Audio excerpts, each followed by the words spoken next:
Okay, we are live. Hello, hello, hello. Let's turn everyone up. And we're going to switch to this channel.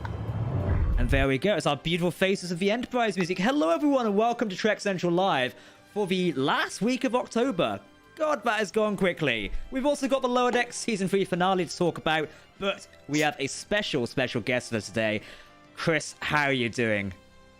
How you doing? It's fantastic to have you. Thank you for coming on board, by the way, because we absolutely love your work on the comic book series The Lower Decks, which we'll talk about very soon. And also, you did the Lower Decks mural at New York Comic Con, wasn't it? Which was fantastic. I love seeing that. Like, we had TJ out there in the field reporting for us, and every day I was like, she's showing me the new videos for it. So I was watching it like virtually being built across the weekend, or painted and created rather, which was fantastic to do. So I'm also joined by Starfleet Boy, our regular host, and Mr. Stephen, aka Tex Trek. How are you guys doing this week? Doing great. I'm very good. I had a little bit of a cold, so my voice is a little off. I apologize about that, but not too bad. I feel great. Just sound not 100%. But what's the old Star Trek thing? Is it Tarkalian flu or something? Like, I don't know. I'm not medical for Star Trek, but got something wrong. Yeah, I don't know. We needed the EMH to diagnose it to figure it out, but that's what Prodigy needs to do. We need like an EMH cameo at some point on the Dauntless. That'll be a great like extra character to get back. But we'll be talking for those who are wondering. We'll be talking about Prodigy next week. Obviously, this week was Lower Decks Season 3's finale. We can talk all about that. But first, Chris, tell us a bit about yourself for those who may not know about yourself. Give us the intro. My name's Chris Fenoglio. I draw the Star Trek Lower Decks comic. It's coming out right now through IDW. Issue 1 and 2 are out already, and number 3, the last one in the series, will be out sometime mid-November, I think around like 14th, 15th, whatever that Wednesday is, I think. And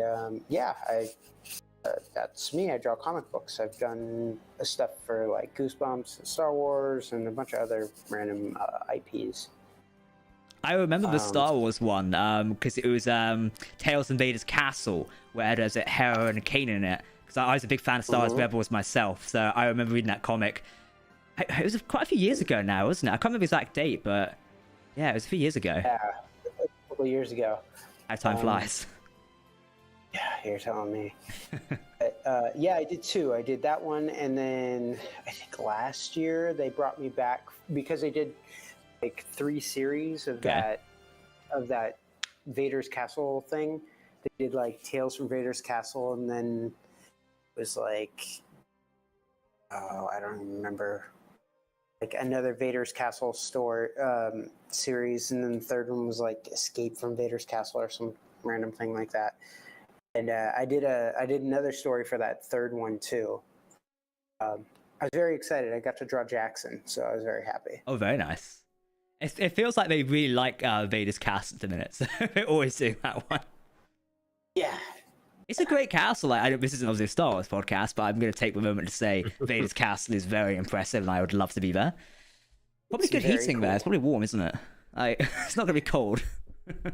Maybe a little too warm. Toasty. And obviously, very recently, you've done the Lower Decks comics. How did that come about? Like, obviously, did they approach you, or did you apply? I'm really curious. Obviously, I don't know comic space myself. Like, how did you end up doing the Lower Decks comic? I was working on, I don't remember what it was, but I was working on something else with the Trek editor, the guy who just happened to be editing Star Trek at the time when Lower Decks came out. And I remember seeing the promos for it, and I was like, yeah, that could be okay. And I watched it, and I was like, this is amazing. And so I cold emailed him. Like, we had a working relationship, so I knew him.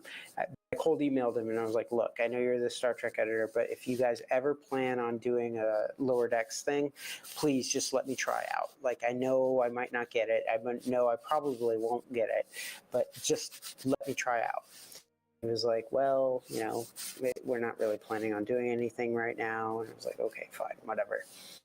Flash forward a few years later, he moved on in the company. He went to do something else. And the new Trek editor, like, I developed a relationship with them. and she was actually the one that got me the second Star Wars gig. Very nice. And she just put out a call on the editor is Heather Antos, if anyone's interested. Yeah. But she put out a call on Twitter and was like, "Hey, who wants to work on Star Trek?" I like Star Trek, and so I was like, "Yes, I definitely want to work on Star Trek." She was like, "Okay, well, gather some samples if you could, and send them to me. We'll put them in front of Trek and see what they say." And it was more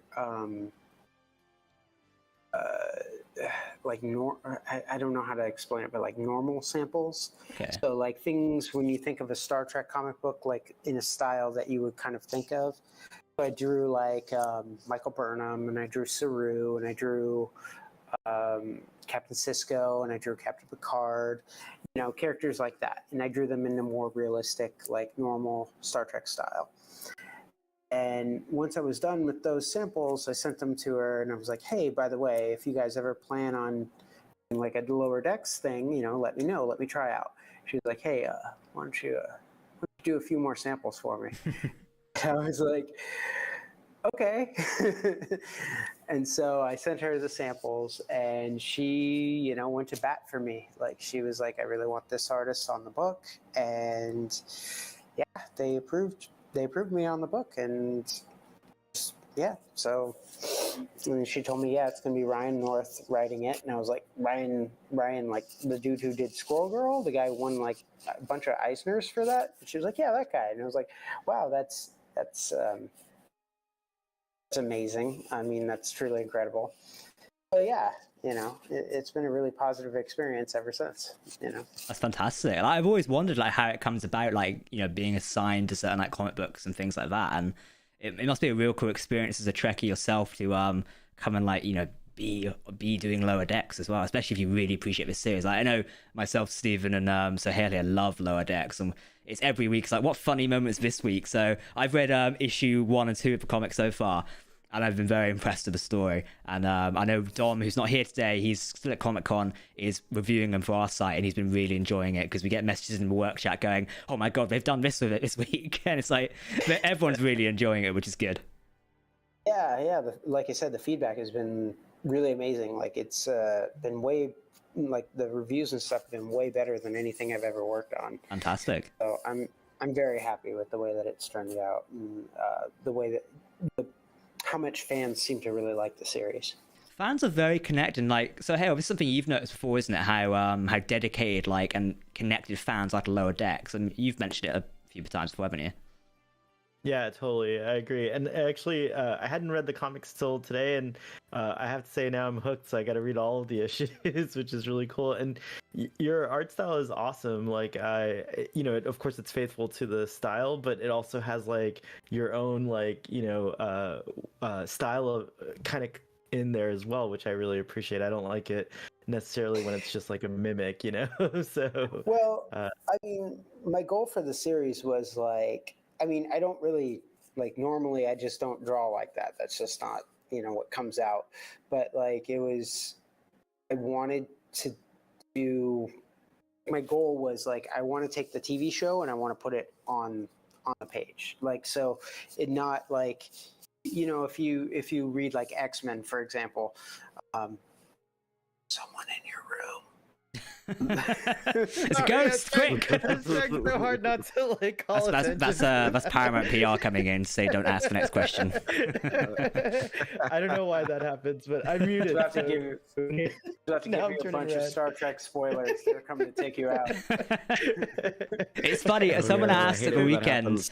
There was we was doing the panel at Comic-Con at the weekend, and someone in the audience said, "Jack, Dom, and Helen, have you guys heard anything about a Star Trek Janeway show?" And I was like, what? I haven't, for the record. I was like, so I made a joke going, for the Paramount sniper currently facing me, no, I haven't. Just in case I said so. He was like, no, you should not say that. But Chris, you were saying? I don't remember. What the fuck was I saying? Where were we? What was the... I've completely lost track now. Unique style. That's what we... And not mimicking. Style. Yeah. Okay. So, I don't like normally draw like that. And like if you if you look at like a lot of comic stuff, like if you look at say X-Men or something, you're going to get something very different if like Jim Lee draws it versus like a Chris, I'm going to screw up his last name, but I think it's Pacello, or, you know, different artists will bring their own styles to it. But with Lower Decks, because it has such a specific style, because it has such a very specific tone to it, my thought was like, okay, well, I could do the Lower Decks run through a Chris filter, but that's not going to look right. I want to take the TV show, I want to put it on the page as best as I can, you know. But I'm just like one dude trying to mimic the style of an entire like studio of people. So there's obviously going to be some wiggle room, but at the same time, like that was my goal, like to be as faithful to the series as I possibly could. Fantastic. I think it has been faithful as well, but like Sahel said, you've got that unique style in there. And Tex, you've read the comics as well, haven't you? Yes, I've read the first issue. I haven't made it to the shop to pick up the second issue yet, but I read the first one a couple weeks ago. Really liked it as a fan of the show. It definitely felt like I was watching a Lower Decks episode. Made it so easy to hear all of those jokes and everything in the characters' voices. And just being a Star Trek nerd, you know, I'm always like watching all the new episodes, freeze framing, trying to look like little details in the background, any Easter eggs, or if they're using, like this piece of technology that showed up in Trek previously. When you're drawing this comic, are there any like little Easter eggs or anything you're trying to sneak in there as just someone who's a fan of Star Trek yourself? No, I mean, I try. My depth of knowledge is, I mean, it's good, but it's not, you know, encyclopedic like some people get. You know, I follow a Twitter account and they're just like go over every frame of like Lower Deck stuff, and they're like, well, this one little piece of technology showed up, you know, in this one. I think we know who that account is. Yeah. Yeah, We all know that account. I'm sure. We love him. He's fantastic. It's amazing to see like that, how Totally. deep he kind of dives into it and how amazing he like detailed it gets. But I'm just like, he's like, this one Lakar screen showed up for 2 seconds in Next Generation, you know, episode 426 or whatever, and I'm just like, I just put some shapes together. It's how people remember that much detail. Like some days I struggle to remember breakfast, yet people out here remembering something 35 years ago. I'm like, that's before I was born, and here we go. I'm like, it's crazy.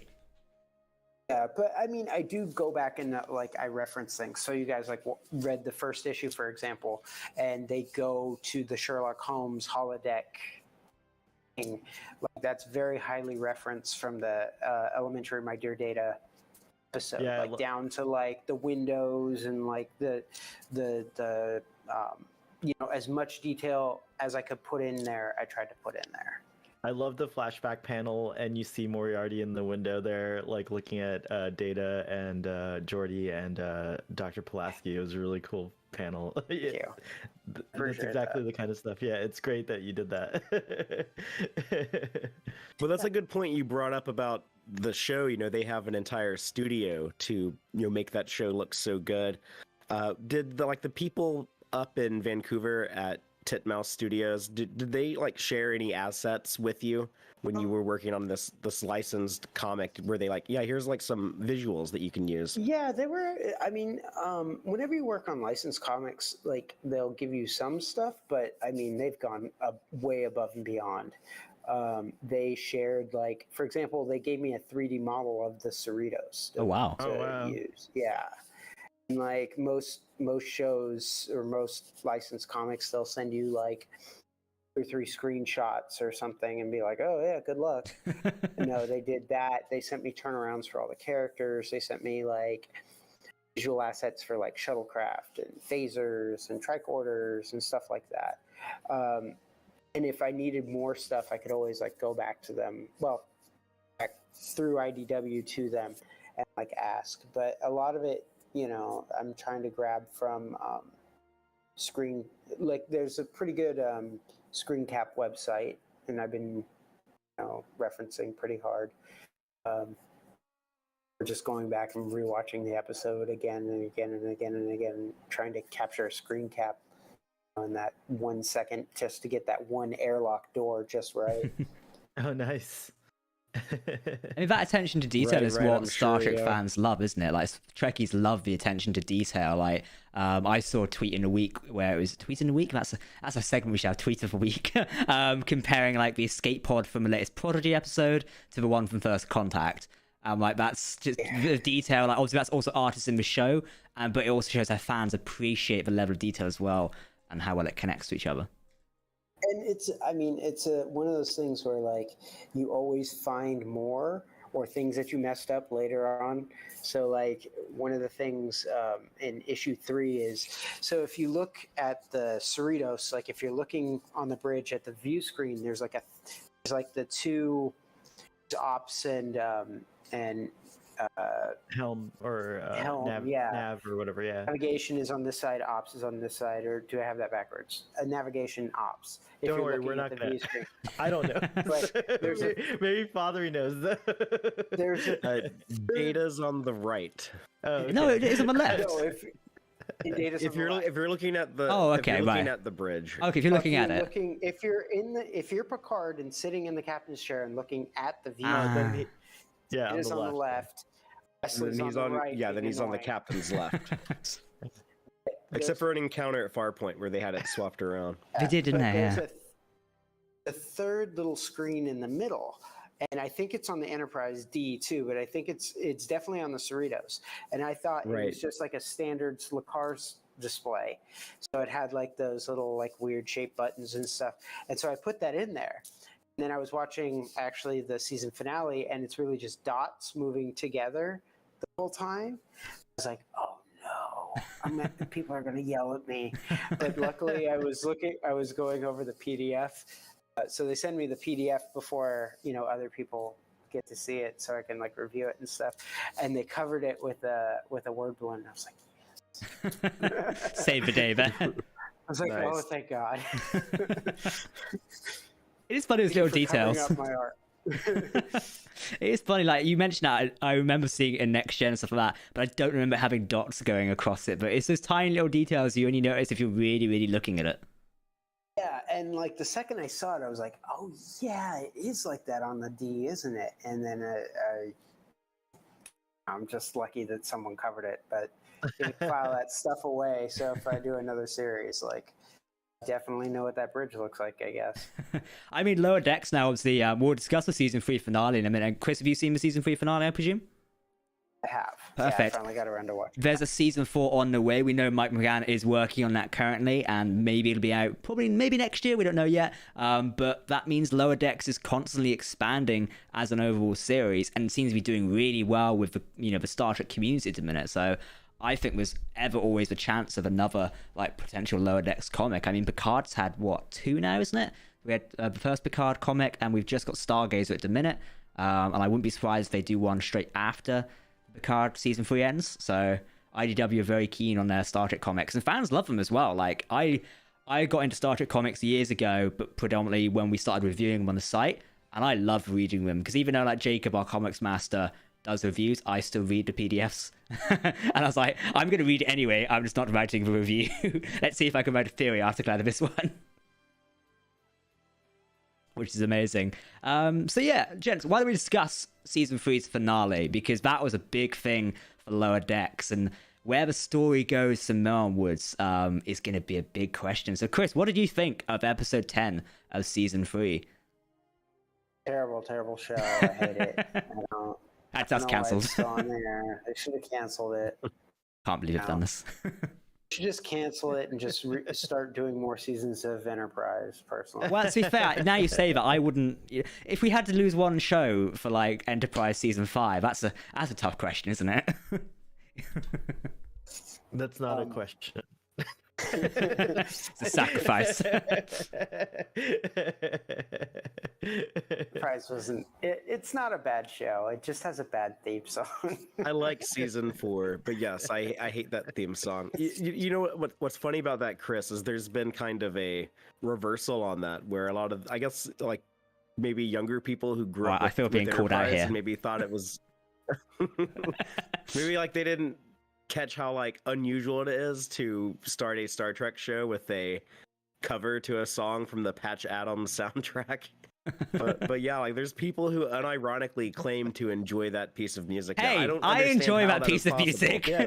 Also, I didn't enjoy it when it came out, but I actually am fond of it now. I find myself like singing it, but I do like the Captain Archer's theme way better. Yeah, we've got The it one that playing at the Captain Jack minute. Plays. Yeah. I bet they should use Archer's theme as the intro, I think. Maybe favorite part is like an ending song. You know when a series like have a special episode and use like a song as an ending, like for the credits? I feel like we should have done that with Faithful Heart for episode 1, just left it there maybe. I feel like that would have gone over easier. Just end it with the credits and like that, you know, when the mission's complete and done and dusted. Or they could have stuck it on Enterprise's ending just to really put the nail in the coffin. That's what we should have done, a karaoke version at the end. Just wind everyone up even more. We've killed your show, have Faith of the Heart again. Chris, what's It's your a long road what's your getting Star from Trek there to series here. that you grew up watching? Me? Yeah. Yeah, or what was your first Star Trek series? Oh, Next Gen. Huh? I was cool. born. I was born in '83, so like that Next Gen was on the air when I was a kid. Like I remember the end of season 1 with the worms and being Oh, yeah. terrified of that episode. Yeah. Yeah, that was the first episode I saw of Next Generation, and yeah, that freaked me out. I remember because for anybody who's younger than like 30, like it wasn't like you could like there was only like 2 TVs in the house, like total. And so it wasn't like you could watch whatever you wanted whenever you wanted. So I went like into one room and my mom was watching it and I got scared and I went into the other room and my dad was watching it. I was like, Oh no, there's no escape. He's like watching it just like 30 seconds behind how the old TVs used to work, you know? You can walk through one room and get the same thing you just watched. Yeah, that's not You're how- like trying to like look at the backs of their necks to make sure there's nothing poking out. Like after that. Yeah, Next Gen. No, that was like, and still, like when I think Star Trek, I think Next Gen. Like I don't think TOS really. Like that's the first thing that pops in my head. Picard, that sort of stuff. I'm the same way because like as someone who's younger, I got into Star Trek like when the majority was off air. Unfortunately, it would have been just about when 2009. Probably actually no, before 2009 came on the scene. JJ's film, the first one. And I think what was it? The first episode. Like, went home one day. I think it was after school, and like just went through the TV channels as you do to try and find Star Trek. And it was a Voyager episode, and it was the one with Hirogen, the guys in the suits of armor, hunters, those ones. And it was the World War II episode where they were dressed as German soldiers on the holodeck. And I was like, this is meant to be about spaceships. Why are we in 1945 Germany? And why are aliens running? Oh, it's a holodeck. Okay, right, it makes more sense now. And I was hooked on Voyager from there on out. But I agree with you, Chris. When I think of Star Trek, like, I do think of Next Gen. Like, for me, TOS, I don't know. I just think automatically go to Picard and the Enterprise D crew and from there on out. And yeah, but I do have a soft spot for Enterprise. The show's fine. The theme is just the only way they could have made it worse is if they were like, "Hey, Nickelback, come in and do one." I'm gonna find someone to do a cover like that now. I'm sure it's To be fair, for 100k subscribers, I was going to try and get someone to cover Faith of the Heart so we could have a new like music intro for the stream channel. But I thought A, I ran out of time to do it, and B, I thought I don't want to put people off for live stream when we're just starting. Like, see that view ratio go down immediately. Yeah, don't make the same mistake that Rick Berman made in 2001. If I remember correctly, didn't they change it at a certain They point? did. Like, They somewhere changed it in like, season 3, and it's worse. And I'd it got say even worse. they changed Yeah, it more they changed upbeat. the tempo. Yeah, they changed the tempo, but season 3 is depressing because Earth's been blown up practically. But it's like, whoa, it's on more upbeat now. Come on, guys. I just think it's weird. I mean, I know it kind of worked. So, like, I think DS9 also did that. Like, they just re-recorded the theme around season 4 or something. Mhm. Like, it actually worked. It was a little faster and a little Mhm. more peppy. But I can't imagine just going into that and being like, you know what the problem is? The tempo. It's not enough pep. What's wrong with that song? It's just not fast enough. So let's just re-record it. Do you know what they should have done? Like, because obviously season 3 and 4, well, season 3 was depressing because of the Xindi sort of attack on Earth. They should have done like a pop punk emo version of it, so it's like real sad boy stuff instead. Just to press everybody out before we kill off the civilians and humans like Enterprise did. We're thinking of weird variations of this song now. I'm gonna be up all night thinking about this. How can we make Enterprise that much worse? Oh my gosh. I look forward to Mission Kurt needs to get Seattle. pregnant more often. I look forward to Mission Seattle, where we are going to get Tex Trek to do a karaoke version of Faith of the Heart when he's drunk. Oh, I've done stupider stuff than that before, so Perfect. Well, there we go then. I can't say that that's not impossible, but it's gonna take a lot of drinks to get me to that point. Half the bar. That I actually have a question, another question for Chris based on that. Like, how much time do you spend doing the comic convention circuit and stuff like that? Like, how much do you do that? This year, all I did was New York Comic Con. I was doing a little bit. I've never been a big con guy. Like, I don't table. That's for a variety of reasons. But I would at least show up to like a couple cons a year, like maybe 2 or 3. But once the pandemic hit, yeah, it was kind of cold turkey after that. And then this year they invited me to New York to do the mural and stuff. So I was like, I kind of have to go. They invited me. They put me up in a hotel. For my food and stuff. So Very nice. That is rad. Very cool of them. I hope you get invited to Mission Seattle, so we see you there at the official Star Trek. I mean, if you guys want me invited somewhere, then just write emails to organizers. Be like, hey, this guy, do something. I thought there's a list forming of who Trek Central has to invite to Mission Seattle, because Terry's wanting an invite as well. Jack sending bulk emails to Paramount going, invite these people, come on. So, had you done wall-sized work before, like the mural you painted at New York Comic Con, or was that like one of your first times doing that? I mean, I told him I did. No, fake it till you make it. I love it. They didn't ask. They were like, "Do you want to do a mural?" And I was like, "Yeah, sure." But no, I had never done anything that big. Oh, okay. It came out great. I'd painted before, mostly oils and stuff in like grad school, but definitely nothing like that. So was it a nervous experience doing it? Like, was it a nervous couple of days or just like pretty chill? No, I mean, I don't mind working in front of people if I can kind of go tunnel vision. That's kind of what happened. But you can't go like 100% tunnel vision, because it was actually great. Like, people would come and be like, "Oh, that's great. That looks really good," and come and talk to me, or like take pictures with me, or take pictures of the mural, or take pictures in front of the mural, or whatever. So it was like half working, half like engagement. And to be 100% honest, I didn't realize how many people were watching Lower Decks until that experience, because everybody who walked past was like, "Oh, it's Lower Decks. Oh, look, it's Lower Decks. Oh, it's Lower Decks." And I got to tell you, and out of the maybe 200-300 people who walked by and said something in the 4 days, like 100% of it is like really positive. There was like one dude who came by who was weird, but there's always one. It's always one. You're like, where's that security button? Get that man. He wasn't like creepy, but he was just like, I don't know. He was just like walking by. He was like, I was literally like drawing it on the wall. So you can't really tell what it is at this point. It's just like chalk outlines or, pencil or whatever the heck they gave me to draw on there. And he's like, "I don't know what that is. I don't know what this is. And is that a lady? I don't know if I agree with that, because I'm a man." And I'm just like my internal monologue is like, "I don't know what you want out of this conversation. Do you want me to like change the mural, do it better? I literally do not know. Do you want?" That's really funny. To be like, "Yeah, man, you are a man. Good for you." Like, I just do not know what you want at this point. Oh my god. Did you have a chance, did the voice actors, or even Mike McMahon pop by the mural by any chance? Mike McMahon came by. Rad. So I was there cool. Thursday to Sunday working on it, and he came by at about 10:30 in the morning on Thursday.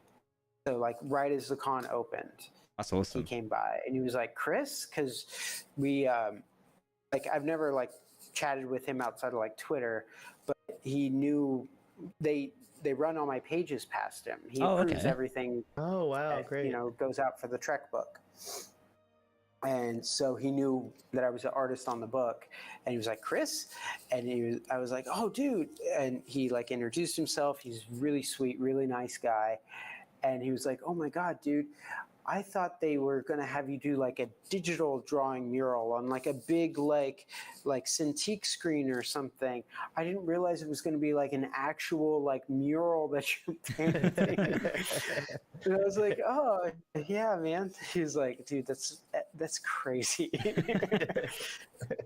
That's rad that he knew what a Cintiq screen is. I'm so envious if you have one, by the way. I have just the regular Wacom tablet, but mine's small. Mine's like 16 inches or something. It's right not on. big. I have a little tiny one. Like I said, we travel a lot, so I have to have something that's sort of portable. That makes sense. Did you start out doing hand drawn and then switch to digital, or did you always do digital? Made the switch sometime, I think, right after grad school. And sorry, it is all hand drawn, but I meant like, from paper. I understand. So, do I draw, for lack of a better term, analog or digital? Like, digital, yeah, exactly. You're not going to offend me. It's okay. No, I made the switch sometime shortly after grad school because I started as a colorist in the industry. Like when my first gig was coloring an Orphan Black comic. And then from there, it was just like, I kind of did the math. Like the reason to do analog drawings maybe is to sell pages or something. And I was like, well, nobody knows who I am and I can get more work done faster if I do digital. So I'm not going to sell anything and it's going to take up all the space and stuff. So I kind of made the switch pretty early. Very cool. Very nice. That mural as well, like, it's fantastic. Like seeing the end result when it came out on Sunday as well, like, because I was seeing it like taking shape as I mentioned at the start, as like TG came over to take videos, and it's like seeing it build up. It was beautiful. I wish I could see it in person. Hopefully, like you get to do another sometime in the future or something. That'd be pretty cool. Yeah, there's a lot of work. Well, Hound Mission Seattle. Do you happen to know the fate of it? Did they like preserve it, or is it one of those things that's like an temporary installation type of thing? On fire, I'm sure. I don't know. Oh, they said they were going to take it to the IDW offices and hang it somewhere, but honestly, I don't know. And I was like, well, once I'm done with it, I'm, probably not going to think of it ever again until I like go through my photos on my phone and be like, oh yeah, I did that, didn't I? Remember when you did this? I was speaking to, when they first mentioned it, we speak to Keith over at IDW, and he mentioned like a mural, and I was like, okay. Like even I was like shocked by how big it was when I first saw you painting it on Thursday via like screenshots and stuff. I thought it was gonna be like maybe just one block, but the fact it was the whole wall, I was surprised. But like we'll have to ask him like what the fate of it was, because it'd be really interesting if it's in the office somewhere. I was also shocked by the size of it when I first saw it. Like they sent me the dimensions too. I didn't I didn't take a tape measure and measure it. I was just like, oh yeah, that seems fine, whatever. And then I walked it. They're like, here's the wall you're going to be painting. And I was like, oh, okay. It was fine. They gave me some big brushes. It worked out fine. It looked like he's having a lot of fun there. Yeah, it was a lot of fun, and like I said, it's very rare that like I'm working away and like literally hundreds of people walk past me telling me I'm doing a good job. Yeah, but I guess like going from like working in your own office and something to then having all those people coming by wire, it must be like a weird but nice experience at the same time. Yeah, it's a really nice experience. It's like I said, the Trek fans were really kind. The thing about it is like I was worried I was going to go through like withdrawals. Like I was going to come home just like expect amazing amounts of praise from my wife or something. And she's just gonna be like, no, here's a baby, go change it. Binny's emptying now. Level of validation at home. Yeah. But, no, I feel like... Oh, go ahead. Sorry. Oh, no, go ahead. I was just gonna say, I feel like in general, like what we see on Twitter isn't representative. Like actual Trek fans who show up to conventions are actually super nice and engaged, and I felt the same way. Like you see a lot of weirdness online, but when you meet folks in person, Chicago was my first Trek convention that was all Trek, and I was like, oh my gosh, this is like heaven. I wish I could just stay here forever. It was great. Yeah. And to be fair, like the interactions were a little bit surface. You know, it's not like oh, you like Star Trek too? What are your thoughts on feminism? Like, it's not like I jumped into something like that. It was more just like, of course. They're like, oh, you're doing good work. I like Star Trek. Cool, man. Thank you. Sometimes those are the best conversations. Like, keep it sweet and simple and have a good day. Yeah. Sometimes you don't want to know anymore. Yeah. Sometimes people follow me on Twitter, and I like look at almost everybody who follows me on Twitter. I like look at them, like look at their page real quick just to see what they're about. And sometimes I'm like, oh no, block, no. Oh no. We've all been there before. Many things. I don't know what you saw in me, but it was wrong. No, bye.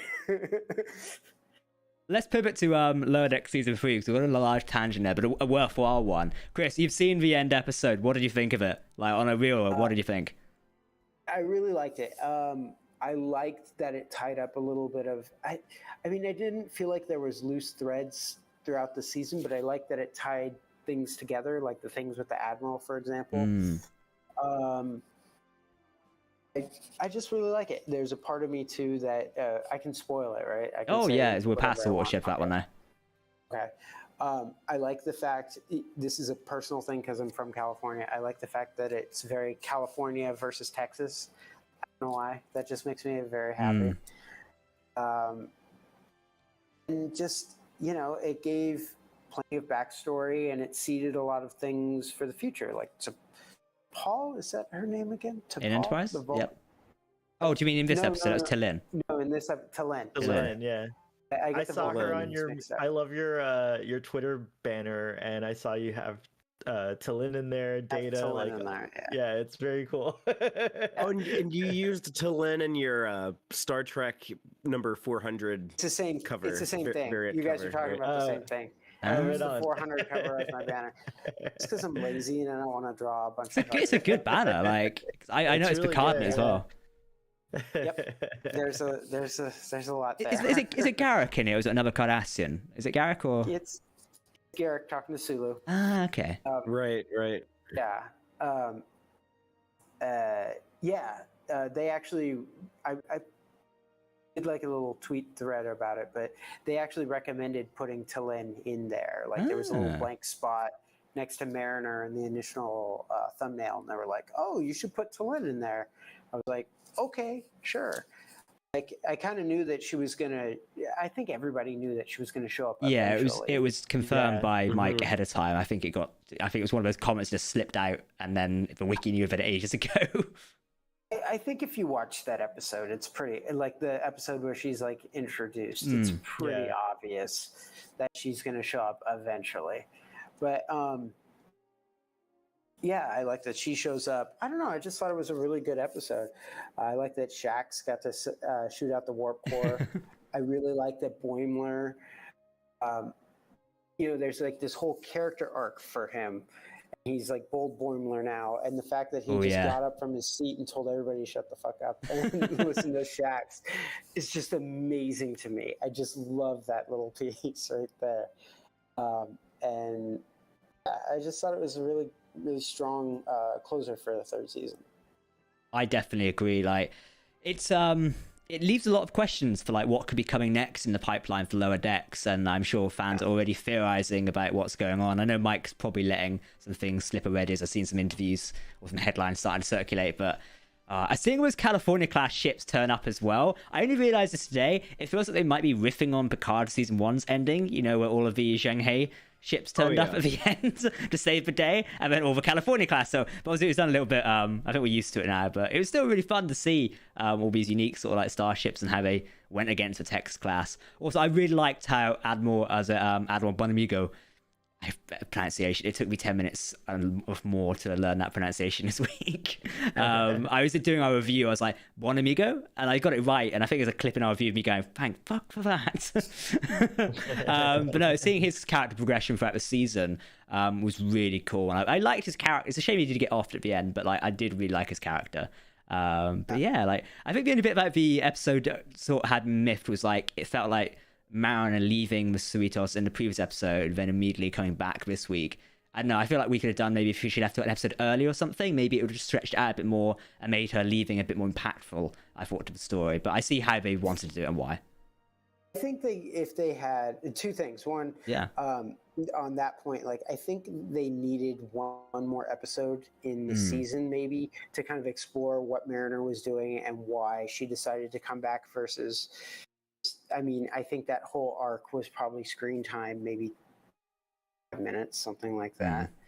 You know, it's very short, like very quick. I'm leaving, I'm coming back. So I definitely agree. But I do also think that the reason why she leaves makes a lot of sense, and the reason why she comes back also makes a lot of sense. And I also like that turn where they're like hinting at some nefarious like financier or something, and it turns out to be Picard. Of all people. And the second thing I was going to say is like when the California class ships all show up, I like that they all have names of cities in California. And like I said, I'm from California, and people who are listening to this are probably all like, yeah, this guy just talks about California all the effing time. But I like it, like the whole time they're showing up, I was like, oh, I've been there. Oh, I know that city. Oh, I've been there. That's off of the 5. I know there. Yeah, I know that. Anyway, sorry. It's a very like, only 4 people really cared about that, but it was important to me. There's also in the episode we've got. Deep cuts, go on. Though. They were kind of like deep cuts. They're not like Los Angeles, San Francisco. You know, they're not like the big ones. I mean, they're they like were there, but like because remember the Oakland shows up first, but like the Vacaville, the Vacaville, for example. So if you've never been to California, it's a little town that's maybe an hour and a half north of San Francisco, and like. Literally pretty much that's all that's there is like fast food restaurants. Like it's like one of those cities you stop at to eat like when you're on a car trip. And I was like, oh wow, that's a I feel like all the cities that showed up are kind of like off, you know, like off a main city type of thing, kind of like the Cerritos. So maybe the California class, like, you know, doesn't really have like a big cities. I guess California that does like ship, point to it because like it's not the most important ship, so therefore it wouldn't have like the most important name. But I guess that's why they chose like, you know, not San Francisco or something like that. You know, the big boy names, for example. Yeah, like LA wasn't there. You know, like I don't know. I've been to California once. That's it. You're saying Oakland is not a big city? It's just for it is, but it's always second. You know, better or for worse, it's always second fiddle to San Francisco. You know, it's like. I used to like you, man. I used to like you. Oh, sorry. Hey, I love Oakland too. Don't get me wrong. I'm just trying to make a logic out of why certain ships were left. I don't know. I think there was a San Francisco though. I think they did say. I was doing our social tweets for that week, and I was going to try and list them all, but I thought I've not got enough time. At the minute, I was on halfway at the door. I was like, I was going to listen to the episode and do the subtitles and write them all down. Someone's done a list on Twitter already. Like, and probably the Memory Alpha guys have already got a complete list. Sure. I wrote them all down. Oh, you wrote them all down. Okay. I don't. Okay. I don't have them with me. Go on, bring the list up. Go find it. I'm sure if I do a quick Google search, someone else wrote them if people go check out the latest episode of the Text Trek podcast, I list them all there. Nice self plug there, Mister. Hold on, guys. I'm gonna go listen to a whole nother podcast so I can come back with it. Everybody press pause a second while I go and listen to this. I'm gonna go on the one thing at the minute. Memory Alpha. Let's see if someone's listed it here. Oh, here we go. So. The USS if I pronounce these, it's going to go really badly. Alameda, I think you mean Alameda, right? No, Alhambra, right? That's the one. Yeah. One. The Alhambra. They'd kept the Carlsbad there because obviously some of these ships we've seen before on Lower Decks, haven't we? Like the Carlsbad showing up. Carlsbad was in Mining the Mines. Isn't the Inglewood also shown up as well? Or yeah, Inglewood's in the new one. It's the one with the Bolian crew. That's the one that Vindome's on. Oh yeah. Vindome commands the Inglewood. I want to was mentioned previously. Oh, here we go. So they got the San Diego, I'm not going to try and pronounce these because I feel like I'm going to get shit for getting them wrong. Is it San Clemente? And Clemente, Yeah. Sherman Oaks? We've got Vacaville, Burbank, Fresno, is it? Fresno, that's right. Santa Monica, San Jose, Sacramento, Culver City, Anaheim, that's one place I've been, Riverside, Vallejo? Vallejo. There we go. West. Remember, in Spanish, the double L's is like a Y. Yeah. West Covina? Don't Yeah, laugh. West Covina. Oh, there we go. West Okay, yeah. Covina. That sounds a lot better. And you already got like Pacific Palisades Pacific, yeah. and Mount Shasta, We've got right? Reading, Eureka, and Mount Shasta. It's all of them, Captain, is what he screams. I think there was actually more. There were two previously mentioned that didn't show up. Like there's a Oakland, Bakersfield that has come up before that wasn't there. Yeah. But I just assumed that at some point he just stopped reading them because he's like, oh, it's actually all of them. What's the one that got destroyed at the end of the season 1? Solvang, and then yeah. also got Yeah. destroyed. So. Yeah. Yeah, it was a shame about those. Solvang is such like a good. Do you know what I really wish we could see more in Lower Decks? The Parliament class. But we've seen that ship like once or twice. I want to see more of Parliament class. Yeah, the Vancouver. Yeah, it's just a nice big bulky ship. ship, with their shiny floors. maybe in Picard season 3, like Terry squeezed in a Lower Deck ship somewhere. I think they said no, they didn't let them do it, but it would be nice wishful thinking. Jack, are we not going to name all of the Texas class ships? Just the Cali class, not the Texas ones. So Wow. it was the He's the Texas. Okay, well, Texas. We had the Texas class, and the first one was the Albedo, wasn't it? Albedo. Sorry, I've got there's no B in it. The Dallas, which is a small town. Okay. Which is a huge city. And then the a little inconsistent there, yeah. Corpus Christi Corpus Christi. Yeah, what's that? Is that city too? A medium city? Yeah, that's a city on the coast, a lot of like good what are pretty beaches for like down here? Oh, for, okay. Like Gulf of Mexico beaches, it's not bad. Oh, okay. Tex, what do you think of the finale, by the way? Because we've heard from all of us but yourself. So, what do you think? I liked it. I didn't love it. It was kind of a mix between like really great, emotional moments that made my heart swell, but then there were also like some other reveals that were not bad, but were just like a little like underwhelming. But they did a good job of wrapping up a lot of the plot threads they had set up, collapsing some of the things together. They had established the stuff with Buen Amigo and whatever shady thing he's doing, and then they had already done this thing with Rutherford and his past, like tying some of those things together, tying in Mariner's arc where she's finally started to embrace Starfleet, tying in some of the to Lynn, who had kind of been forgotten about after her one appearance. It was cool to see like those types of payoffs, and honestly, I probably would consider this my least favorite of the 3 season finales, just in terms of like overall quality. I really loved those first 2, but this wouldn't have been a bad way to end the show. It really does wrap up a lot and pay off a lot of stuff. What do you what did everyone think about the like Easter egg at the end? So like the post credit scene of Badgie being rescued by some unknown force, which looks like Romulans. It kind of solidifies the theory that I've been having that we're gonna have a huge like showdown between the AIs and I thought so as well. Federation, yeah. I reckon that's Section 31 retrieving him. It's my working theory. Wouldn't surprise me. I reckon like there's going to be a link between all the AIs and the Daystrom Institute and something happening, and maybe because we're edging closer and closer to Picard and Utopia Planitia going bye. So like, it's only now 2 years off in the timeline, so or maybe less than actually now. I don't know. Did Lower Decks start in 2381, didn't it? Date-wise. Lower Decks started in 2380. I've been paying a lot of attention to this, by the way, but yeah, does that mean we're in 2380? Are we in 2382 now? Because they follow year longs, don't they? Both seasons 2 and season 3's, both seasons take place within 2381. Okay, so it's that makes sense. Interesting. But I think we might hit 2382 in season 4, because if you look at the star date, they're getting close to the end, I think. What's the year that Picard starts? Like 2399 is the year the show's set in, but they do the flashbacks from 2380 4 and 5, because 85 is when everything goes tits up on Utopia, isn't it, where it gets blown up? 85?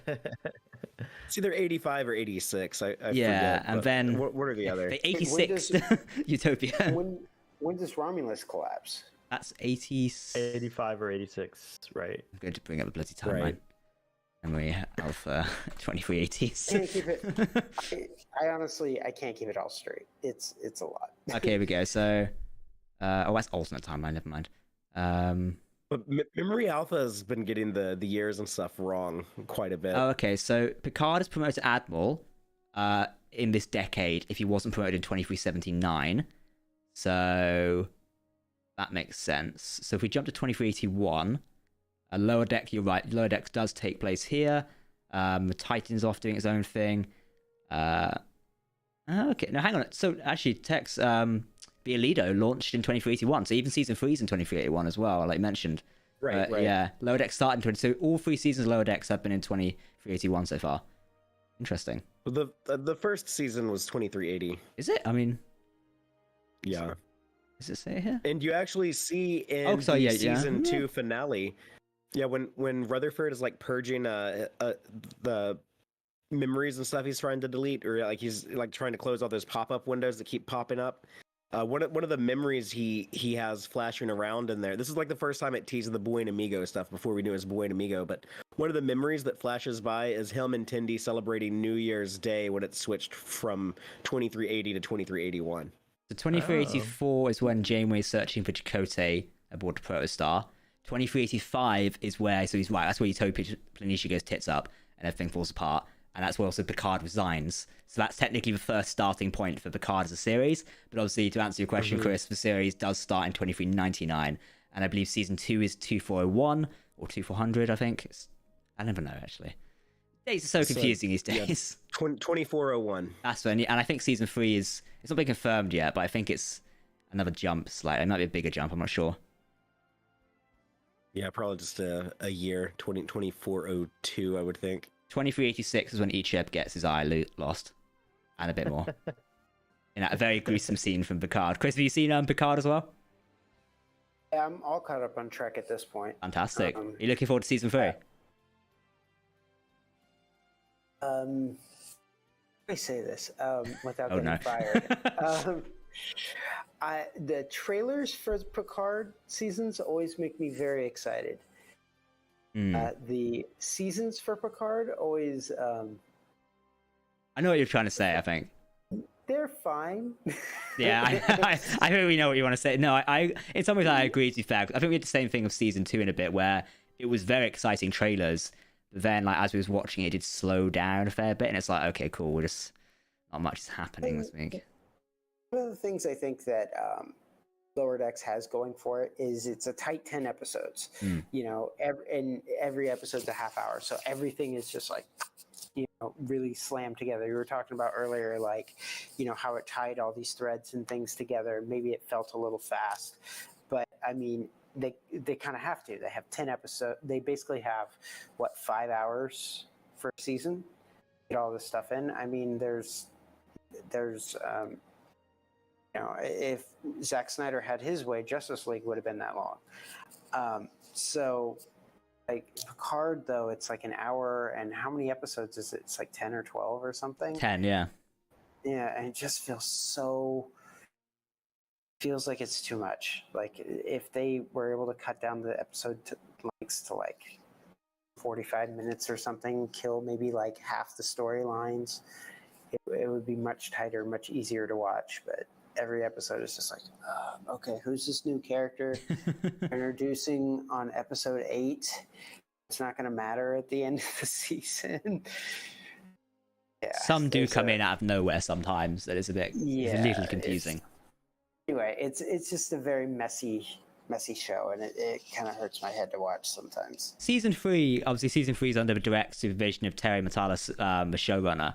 It looks to be a bit more cohesive as a story and like a bit more like stuck together. But I think the only thing that worries some with season 3 is we've got all of these legacy characters returning, how we're going to bend those stories a bit. So far, it looks like it's been well thought out. But again, we'll have this conversation at the end of May when it's finished, or so April, May, and we'll see how well it's done, and we'll see what the next series is. No. Anyway, that's just my take on it. It's just, it feels a little bloated. Like they're trying to tie up too many things, and it's just too many storylines, too many characters, too many whatever. And I feel like also really Discovery suffers from that sometimes as well. Like it's got a little bit much going on. I feel like the only one that's mastered is Strange New Worlds, where it keeps it tight knit crew. You have the episode like extra characters, and that's it. And they may come back later, and that's it. Yeah, but again, like the way that Strange New Worlds is structured is it's more like the, Next Gen or even the original series where like each episode is almost completely self-contained. Like they have little elements. Standalone episodes. Yeah, and I think that was the conceit of the show. They were like, we want a Trek show that you can jump on season 2, episode 5 and understand what's going on. Versus, Discovery where it's like, no, you have to watch at least 1-2 seasons to really get why they're 600 years in the future and what's going on. I just think that was probably maybe part of the pitch. They're like, we want a Trek show that's accessible, that anyone can kind of jump on. It makes sense, yeah. Yeah. Have you watched much of Prodigy as well, the other animated show? What do you think of that one? I lied. I'm not totally caught up because the new episode of Prodigy just came out, right? Yes, episode 11, Asylum. I have not watched that one. I like it. Again, I think Trek's doing this really smart thing right now where they're taking their IP, and I was talking to somebody at New York Comic Con about this, and it was like back in the 90s when you had Next Gen and Voyager and DS9 on the air roughly about the same time. Like you knew what Trek was. It was for a specific audience. It had a specific tone. Like it varied a little bit. Like Next Gen wasn't quite as dark as DS9, for example, but like you knew who it was kind of aimed at. But what they're doing now is like I think they're taking IP and they're like, okay, well, what if we targeted it as a kid's show, and what would that look like? What if we made a comedy out of it? What would that look like? What if we targeted people with a longer format, deep dive Trek show? What would that look like? Or something episodic where people could jump on wherever? What would that look like? So I think they're kind of doing like a scattershot, kind of like we are trying to get people from all these different areas into our universe and enjoy maybe not everything, but at least enjoy one little piece of it. And I think from that aspect, I really like Prodigy because I really like the idea of a Trek show for kids, specifically for a younger audience. It's introducing that, I guess we could say it's introducing the next generation to Star Trek in a sense, to play on the words there, which is really cool. And like we saw, I think Tex and how you guys saw at Mission Chicago, how many young kids there were interested in Prodigy as a panel. Speaking of which, we've got one of the Murph plushies now. We got one from New York Comic Con. Jack's gonna untangle himself from a wire. Show it to the camera. We got one of the Murph plushies. These are currently going for $100 on eBay. So during tough times, when we get to the energy crisis here in the UK, I'm going to be selling this one for about $5,000. So good luck, everyone. They had 2 of those in the IDW booth at New York Comic Con. I should have just snagged one. You should have done. Would have paid for your next holiday somewhere. That's right. But I think they were spoken for, but they're just sitting there, and I was like, I should take it. Take it. Like a little. They should have brought you one, Chris. I'm gonna write a only worded letter to somebody. I do hope those make it onto like the official website so that folks. You think they would? So cute, like like come on, I want them. There's a QR code on the back here, so it says Murph is a happy-go-lucky and much-loved member of the crew, thought to be nearly indestructible. Jack can't read. Murph eats just about anything, including torpedoes. There you go. So torpedoes. Hopefully, it makes it on the store. Who doesn't eat torpedoes? I don't know if we should. We need to spoil it what he is, but we find out what Murph. Oh is. Yeah. We do. So we'll talk about that next week. Actually, that'd be a good idea. I feel like we don't want to spoil it for Chris or anything, but that'll be interesting. So around to it hopefully this week. But Definitely. it's a great show. I had a lot of fun, and I also like that it's pulling a lot from Voyager. I feel like Voyager kind of got left behind. Totally, yeah. And now, like, they're like, oh no, this is still canon. There's still a lot of fun stuff that we can play with here.